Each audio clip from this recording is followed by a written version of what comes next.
Hello, let us begin the home hemodialysis prescription module. Before we proceed, let us review the basic concepts involved in writing this prescription. Let us review the concept of adequacy on home hemodialysis. Although there are controversies over urea-based adequacy measures and validation of target standard KT over V for home hemodialysis, target weekly standard KT over V for home hemodialysis is usually taken as greater than 2. Single pool KT over V can be derived from weekly standard KT over V using the nomogram. We can see from the graph that the relationship between the standard KT over V and single pool KT over V is not linear. That is, the sum of the clearance of each dialysis session does not equal weekly clearance. As the sessions per week increases, single pool KT over V decreases. Next, let us understand the concept of low dialysate volume and flow fraction. To conserve water, we use low dialysate volumes for home hemodialysis. However, to achieve adequate clearance by decreasing the dialysate volume, we need to ensure the dialysate fluid is nearly completely saturated with urea.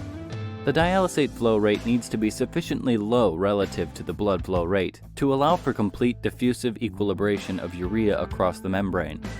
Flow fraction is the ratio of dialysis flow rate and ultrafiltration divided by the blood flow rate. The lower is the flow fraction, the higher will be the dialysate urea saturation. Typically, flow fraction of 30% results in near complete saturation of dialysate, approximately 93%, providing the most water-efficient situation. Coming on to ultrafiltration rate. High ultrafiltration rate is associated with higher morbidity and mortality. One of the advantages of home hemodialysis is that frequent dialysis sessions help provide opportunity for lower ultrafiltration rate and higher fluid removal. Generally, ultrafiltration rate of 6 to 8 milliliter per kg per hour is recommended for home hemodialysis. Next, coming to total duration of home hemodialysis session per week. Patients should perform at least 12 hours of dialysis per week. Longer duration of total dialysis sessions is associated with better outcomes.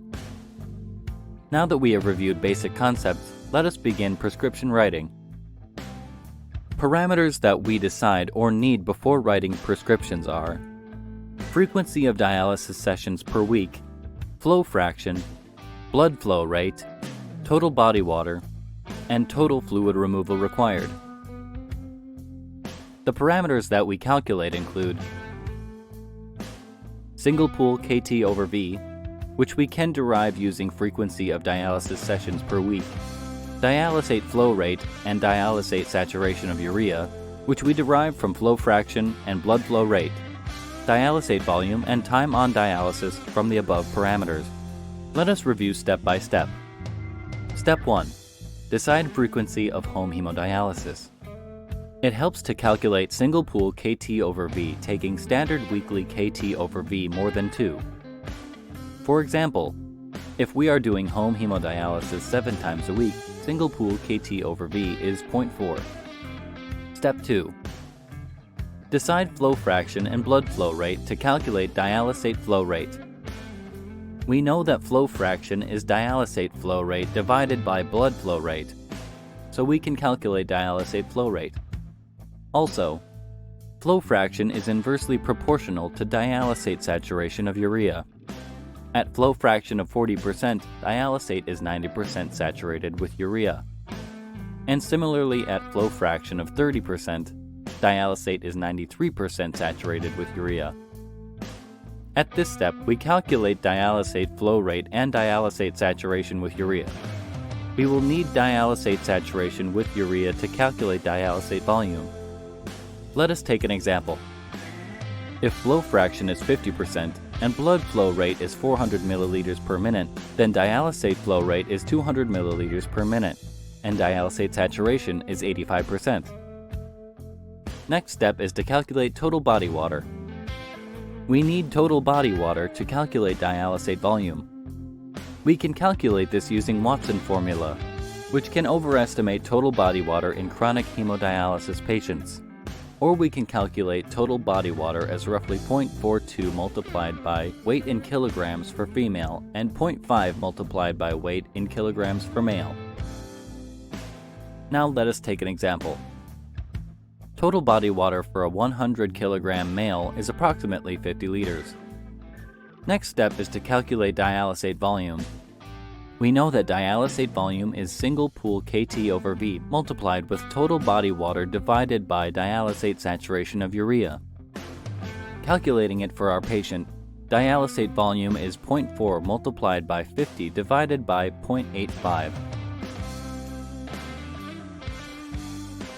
Which comes out to be 23.5 liters. Let us take 25 liters.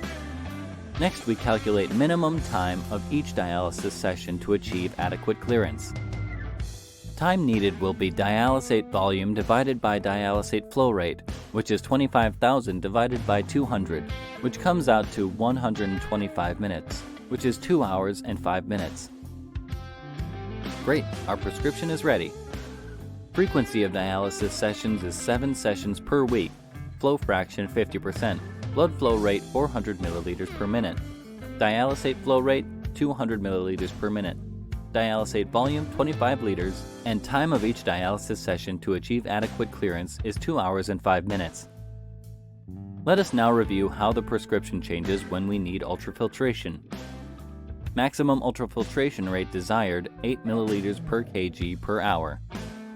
If fluid gain for a person weighing 100 kilograms is 14 kilograms per week, and he is doing 7 sessions per week, fluid removal desired per session is 2 liters max. UFR is 8 milliliters per kg per hour. That is 8 multiplied by 100, which is 800 milliliters per hour. So, the time for each dialysis session to achieve 2 liters fluid removal is 2,000 milliliters divided by 800 milliliters per hour, which is 2.5 hours, or 2 hours and 30 minutes. Let us practice now. We have a 60-year-old male weighing 80 kilograms, height 164 centimeters, who wants to do home hemodialysis 5 times a week. Take blood flow rate at 400 milliliter per minute and flow fraction rate of 40% and negligible ultrafiltration. Let's go step by step. Step 1. Calculate single pool Kt over V, as we already know frequency of dialysis session. So, if he wants to do 5 times a week, single pool Kt over V from the graph will be 0.6. Step 2. We calculate dialysate flow rate. We already have flow fraction and blood flow rate. We know that flow fraction is dialysate flow rate divided by blood flow rate, so we can calculate dialysate flow rate, which will be 0.4 multiplied by 400, that is 160 milliliters per minute. Next, calculate dialysis saturation of urea from flow fraction. Flow fraction is inversely proportional to dialysate saturation of urea.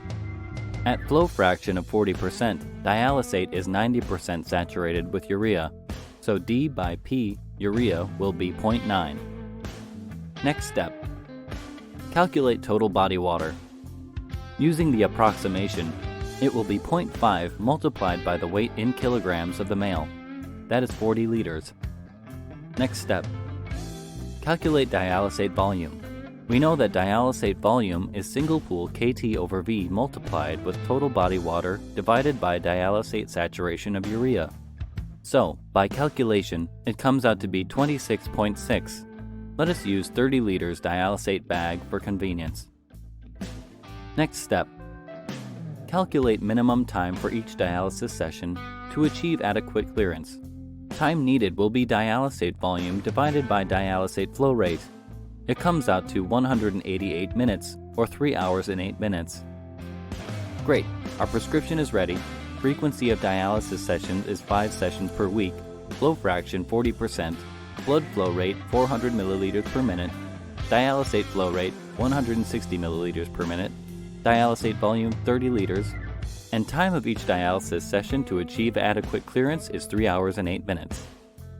We have completed module on basic home hemodialysis prescription writing.